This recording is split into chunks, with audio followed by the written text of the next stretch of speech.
గుత్తి వంకాయ కూర ఎలా చేయాలో చూడండి.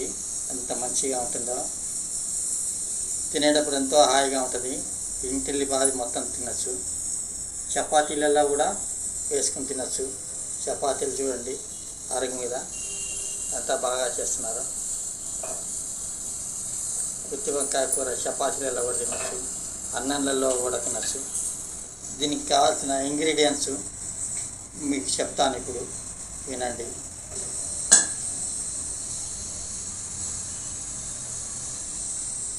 చపాతీలు చేసే విధానం చూడండి. పెనం మీద చపాతీ వేసి ఒక గుడ్డతోని దానిపైన కొంచెం ప్రెస్ చేయాలి. కొంచెం మంచిగా వేగుతుంది.